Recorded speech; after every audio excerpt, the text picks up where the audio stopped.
Alors, il y a eu pas mal de news hein, ces derniers temps concernant Facebook. J'étais un peu passé à côté, mais vu le Facebook Down, là, je me retape un peu tout ça et on apprend des choses intéressantes. Facebook privilégie ses intérêts au détriment du public, dénonce une lanceuse d'alerte. Une ancienne employée de Facebook à l'origine d'une fuite de documents internes qui fait scandale est apparue pour la première fois au visage découvert dimanche pour dénoncer les dérives du réseau social américain.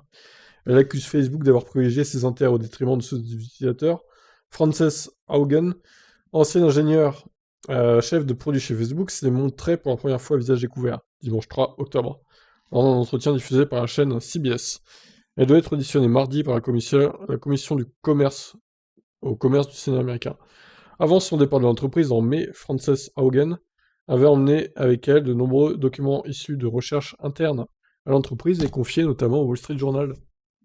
Dans un article publié mi-septembre, le quotidien a révélé, sur la base de ces informations, que l'entreprise effectuait des recherches sur son réseau social Instagram depuis 3 ans pour en déterminer les effets sur les adolescents. Des études ont notamment montré que 32% des adolescentes estimaient que l'utilisation d'Instagram leur avait donné une image plus négative de leur corps lorsqu'elles n'en étaient pas déjà satisfaites. D'accord. Plus tôt dimanche, le vice-président du groupe Nick Clegg avait accordé un entretien à la chaîne CNN et tenté de limiter les possibles dégâts qu'allait causer l'interview de la lanceuse d'alerte. Nos recherches, ou celles de n'importe qui d'autre, ne corroborent tout simplement pas le fait qu'Instagram soit mauvais ou toxique pour tous les adolescents. Heureusement, quand même, oui, avait déclaré l'ancien vice-premier ministre britannique dimanche. Je ne trouve pas surprenant de façon intuitive que si vous ne vous sentez déjà pas bien dans votre peau, aller sur les réseaux sociaux puisse vous faire vous sentir encore un peu moins bien, avait ajouté Nick Clegg. Sous pression, l'entreprise californienne a annoncé suspendre le développement d'une version d'Instagram pour les moins de 13 ans, mais il n'y a pas renoncé. Frances Haugen a rejoint Facebook en 2019 et a été assignée à sa demande au département intégrité civique, qui s'intéressait aux risques que pouvaient poser certains utilisateurs ou certains contenus pour le bon déroulement d'élections.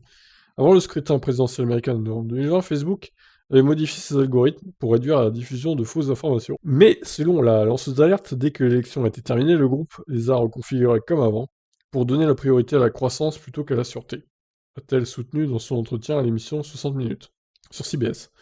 Il y avait des conflits d'intérêts entre ce qui était bon pour le public et ce qui était bon pour Facebook, a insisté Frances Haugen, et une occasion après l'autre, le groupe choisissait de privilégier ses intérêts, c'est-à-dire faire plus d'argent, et donc privilégier les fake news finalement. J'ai vu pas mal de réseaux sociaux, et la situation chez Facebook était sensiblement pire que tout ce que j'avais pu voir avant, a dit l'ingénieur, passé par le site de rencontre Ing, Inge, mais aussi Yelp, évaluation de commerce par les internautes, ou Pinterest. Ah, c'est des trucs un peu nébuleux tout ça, hein, à part Pinterest qui est un peu connu, les deux autres. Pour Frances Haugen, c'est à la suite du retour aux anciens algorithmes que de nombreux utilisateurs de Facebook se sont servis de la plateforme pour se mobiliser en vue des événements du 6 janvier, qui ont mené à l'intrusion au Capitole. La responsabilité de l'insurrection sur le siège du Congrès incombe aux personnes qui ont infligé les violences et à ceux qui les ont encouragées, dont le président Trump, a rétorqué Nick Clegg, vice-président de la plateforme. Il a jugé donc trop facile de chercher une explication technologique à la polarisation politique aux États-Unis. Il a toutefois reconnu que Facebook devait essayer de comprendre comment il contribue au contenu négatif et extrême, au discours haineux et à la désinformation. Personne chez Facebook n'est malveillant, a estimé la lanceuse d'alerte, mais les intérêts ne sont pas alignés. Pour elle, Zuckerberg, cofondateur et PDG de Facebook, n'a jamais cherché à faire de Facebook une plateforme haineuse, mais il a permis que des choix soient faits, favorisant la diffusion de contenu haineux. Les actions de Facebook montrent clairement qu'il ne se reformera pas seul, a réagi le sénateur Blumenthal dans un communiqué. Nous devons envisager une régulation plus stricte. Alors, encore une fois, moi je trouve quand même que la coïncidence, l'interview a eu lieu hier dimanche, hein. On est d'accord, là on est lundi, il est 22h48. Facebook a décliné vers 17h heure française, 11h aux États-Unis. Bon, qu'est-ce qui se passe là? Est-ce que quelqu'un a délibérément supprimé le site pour qu'il n'y ait pas de trace de quelque chose ou c'est quoi? C'est bizarre quand même là. La, la temporalité est étrange, le timing est bizarre. Franchement, on peut se poser des questions là, hein. Est-ce que Facebook n'essaierait pas de faire du ménage sur sa plateforme en ghostant le site une petite période, quelques jours, et ensuite en remettant bien les choses pour qu'il n'y ait pas de trace de quoi que ce soit?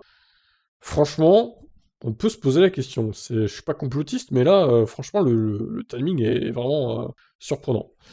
Bon, eh ben, écoutez, je sais pas quoi penser pour être honnête. C'est assez étonnant, cette histoire-là. Ce timing, bon, dites-moi en commentaire ce que vous en pensez, vous. Quel est votre avis là-dessus? Ciao, ciao.